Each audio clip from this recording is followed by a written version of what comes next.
ရှေးစွာဖျားသခင်ကျေးဇူးတော်ထူးပင်ချီးမွမ်းပါတယ်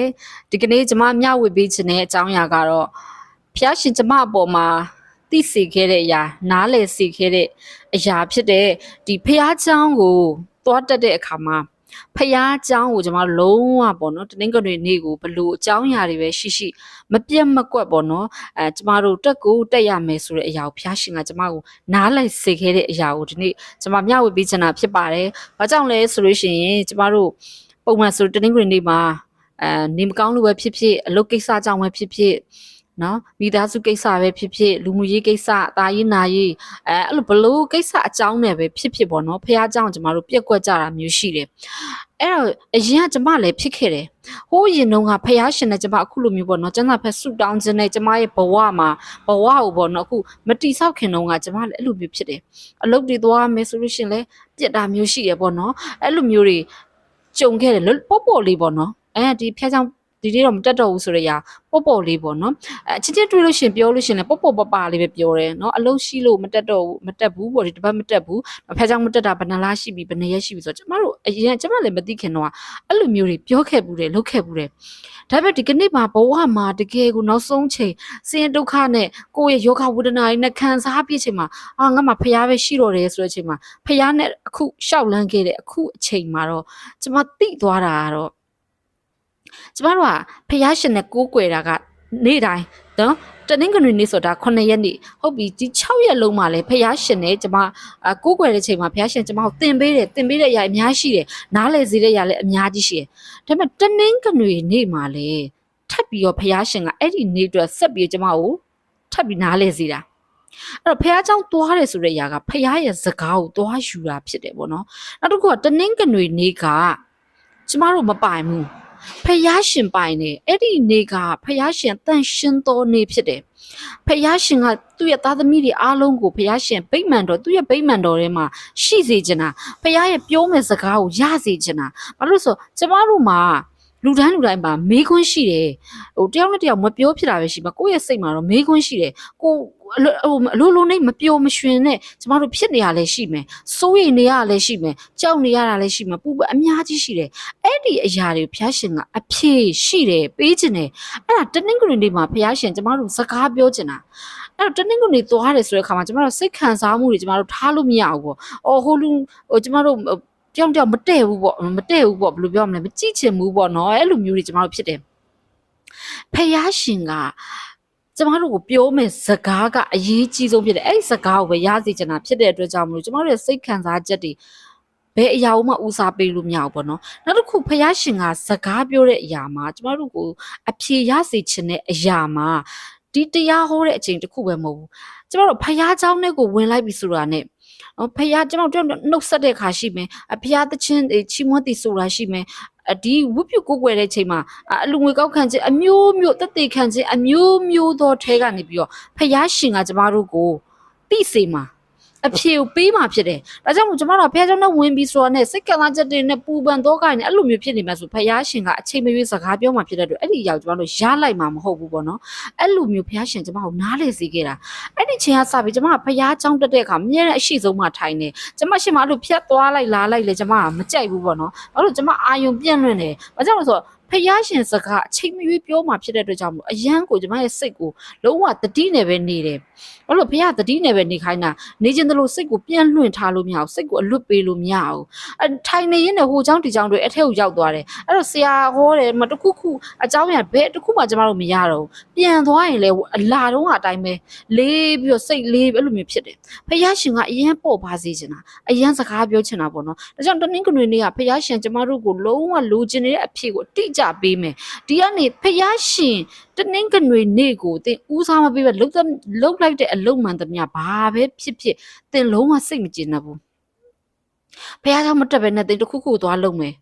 တနေရာကိုသွားမယ်သင်စိတ်မှာမကျေနပ်ဘူးဘလို့လဲလေးနေမယ်နော်သင်ဆုံးဖြတ်ချက်တာလည်းမှားသွားတယ်လို့မျိုးသင်ခံစားရမယ်အဲ့ဒီတနင်္ဂနွေနေ့မှာသင်ဖះเจ้าကိုအရင်တက်မယ်ဖះရဲ့အတန်တော်နားထောင်ရမယ်ဖះနဲ့အချိန်ပေးပြီးမှသင်လုံးသမျှတိုင်းအတွက်ဖះရှင်တာဝန်ယူတယ် ဖះကိုအချိန်မပေးဘဲနဲ့သင်လှုပ်ဆက်ချက်လှုပ်သွားပြီးတော့မှဖះเจ้าလည်းမလာဘဲနဲ့သင်လှုပ်လိုက်တဲ့အရာမှန်သမျှသင်ကိစ္စဖြစ်သွား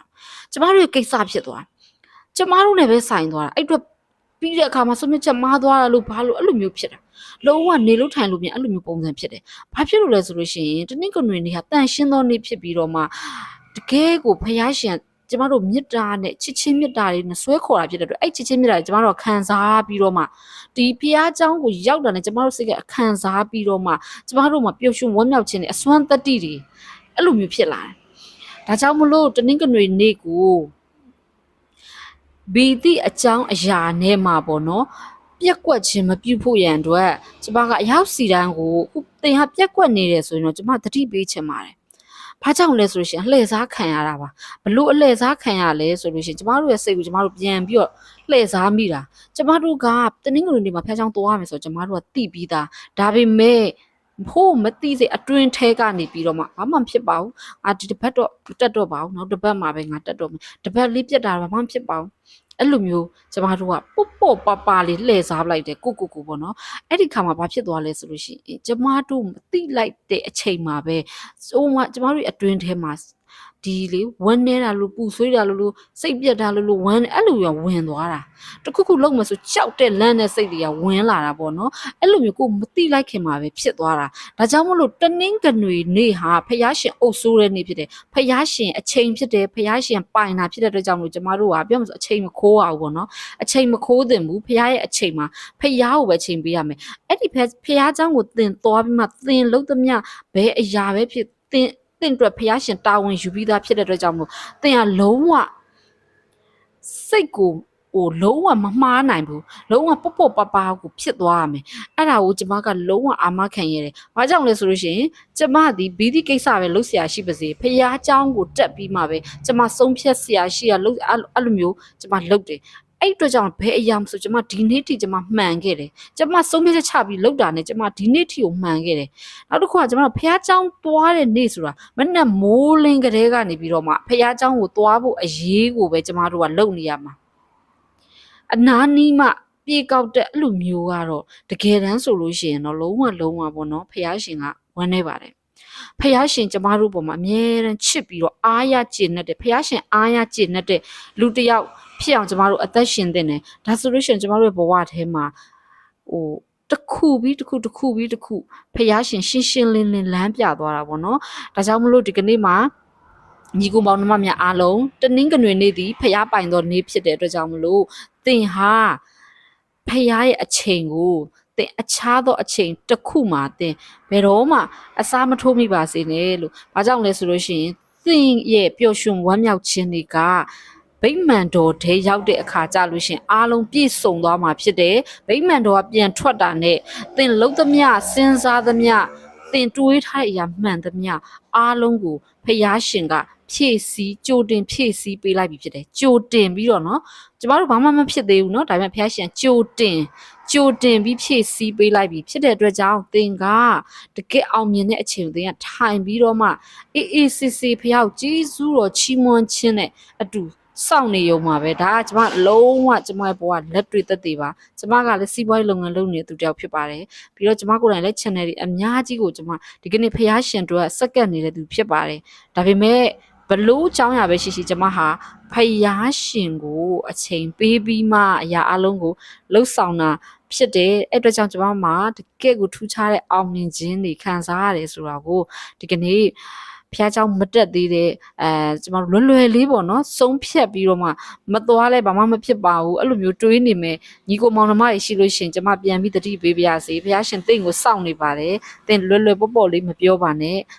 ရာအားလုံးဟာလွယ်ပေါ့လေးနဲ့မပြီးသွားပါဘူးဖျားရှင်ပါရင်တော့တင်လွယ်ပေါ့လေးနဲ့လောကကြီးကိုဖျက်ဆီးသွားနိုင်ပါတယ်ဖျားကိုဦးစားမပေးဘူးဆိုရင်အရာဟာတင့်အတွက်ခက်ခဲလာပါလိမ့်မယ်ဒါကြောင့်မလို့မိတ်ဆွေကိုချစ်တော်တကယ်မေတ္တာနဲ့ကျမဒီကနေ့ဒီဗီဒီယိုအဖြစ်အတိပေးတတိပေးရင်းနဲ့ညီကိုမောင်မကိုပြန်လည်ပြီးတော့မှဖိတ်ခေါ်ပါတယ်နောက်ဗီဒီယိုမှာပြန်လည်ဆုံတွေ့ပါမယ်ရောက်စံဖျားရှင်ကောင်းချီးပေးပါစေ